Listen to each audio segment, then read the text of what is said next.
I mean, what you present, I think, is something with which all of us identify. But we identify with what you say as human beings. And when we hear you speak, we don't really think you're a Muslim, because you sound as if you are basically an internationalist. You represent the other most beautiful tenets within our tradition. But are you really a Muslim voice, and can you really impact on a Muslim world? Wow. I thought only God could decide if I'm Muslim or not. But I guess, Rabbi, we'll have that conversation. That's why I asked you. I didn't make a decision. No, actually, it's very interesting. You know, you said we don't really think that you are a Muslim voice. Who's we, Rabbi? Well, I meant we. I thought I said, you don't sound to us if you are a... Who's us, Rabbi? The AJC audience gathered here. You know each and every one of them. You know each of their consciences. You know each of their souls. She's challenged me. Everything that's going on up We here. can see you very well.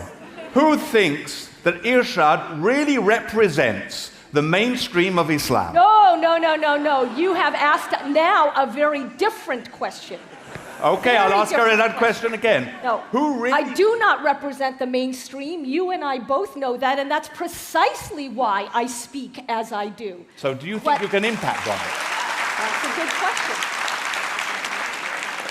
After all, mainstream Muslims are not reformist Muslims. That's why reformists need to exist. It's very logical. Okay. So can reformists impact? Do you not want to impact upon the others? Oh, of course we do. We meaning reformist Muslims. But first, we need to come out of the shadows. You see, it's not like people like Dr. Al-Mutawa and Mustafa don't exist. We actually exist in spades. What makes us so different, however, from from the rest is that we've stepped up to hear and speak our minds. So we are in a very privileged position, the three of us and the more of us who, ought to be known by all of you. We are in a very privileged position to serve as role models and to give permission to other reformist Muslims out there. By the way, that is first and foremost the reason that I started the Moral Courage Project, because I have been hearing for the last decade, Irshad, I want to express my individuality to my parents, to my elders, to my mosque, to my madrasa. But how do I do that? And that is what the Moral Courage Project does, by the way, not just for Muslims, but for anybody in the world and in any human community in which corruption needs to be rooted out, precisely so that there can be integrity, not just of society, but first and foremost of the self. Fantastic. So, well, let me then understand. So for you, you believe that Islamic teachings animate that vision? I believe that there is raw material within the Quran that allows for that belief and the practice of that belief of moral courage to flourish. Islamic teachings, on the other hand, are, let's be honest, human constructions. Teachings of any kind, including yours, Rabbi, are human constructions. So you believe the Quran, therefore, is a divine revelation, and that's what clearly makes you Muslim. You believe that the divine is the ipsissima verba, the word of God, the Quran. I do believe that the Quran is divinely inspired. Is it divinely authored? History tells us no.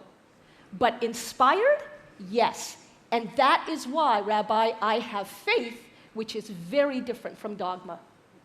So that's great. I'm sure there's much more we could go on in terms of that. The questions are coming in fast and furious. But just quickly, with Tanaif, I was talking about the fact that we're so similar, and also this point was brought up about the similarity between Jews and Muslims. I haven't had a fatwa on me, but there are some right-wing sites in the United States that call me a jihadi Jew for having anything to do with the Saudis. And then there is a site in Saudi Arabia in Arabic which is called Get the Zionist Jew Out of the King Abdullah Center.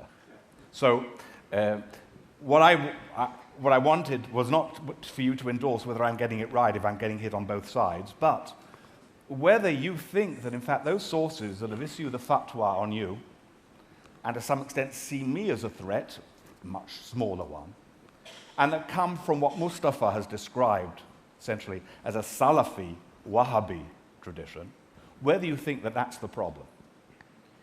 I have to go home after this.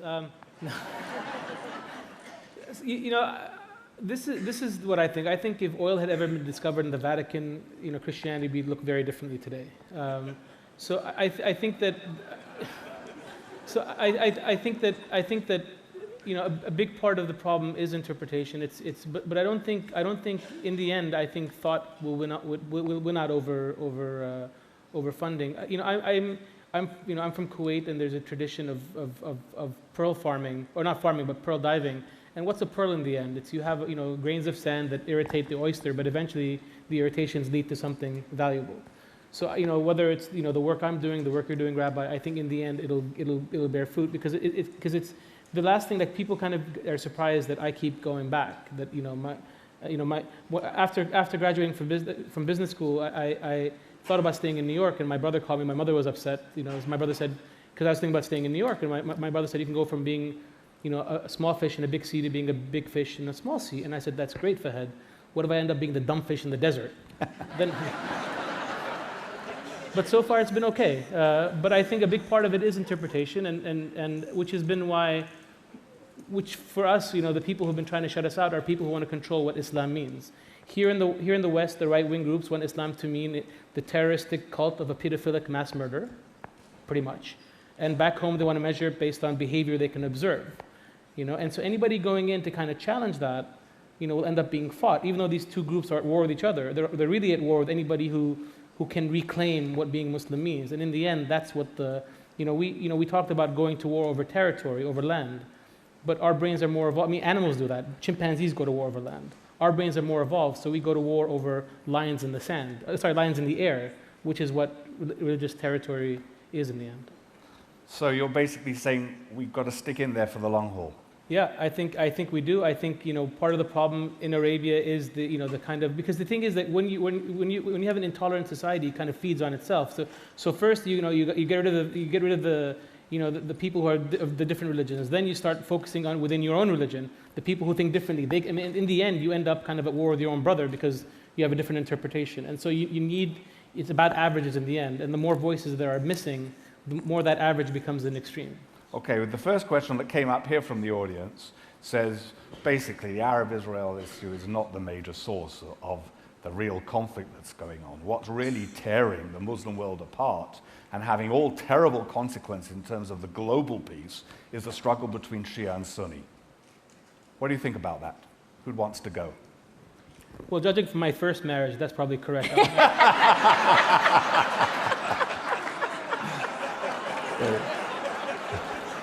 So go ahead, Irshad. Dr. Naif should know I'm still single, and if you want to talk, let's do it. I've been remarried since, so. Yeah, but you can have more than one, right? Exactly.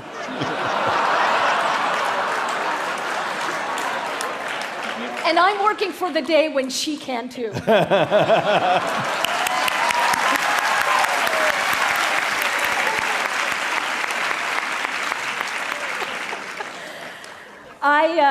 The last time I was in front of an AJC audience, actually, I made the argument, and it was a fairly controversial one at the time, but I stand by it, that in fact, it is the age-old, blood-drenched, tribal animosity, sheer, ugly animosity between Shias and Sunnis that is driving so much of the politics in the Middle East today, and increasingly also in diaspora communities around the world.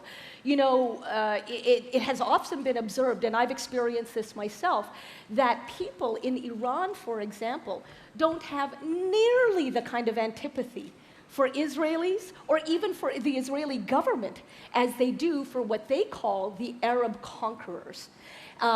Because that's exactly what happened to Iran. It became part of the post-Islam Arab conquest. And many Iranians of all ages, not just youth, very much resent that. And so the case has been made, and I'm very partial to this case, that what's really going to be happening in the Middle East, down the line, is a showdown between the Sunni behemoth, that is Saudi Arabia, and the Shia behemoth, which is Iran. And that in many ways, Washington will be irrelevant in that showdown.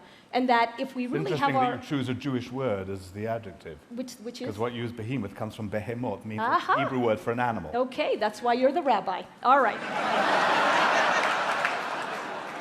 But that doesn't mean you know everybody in this audience, sir.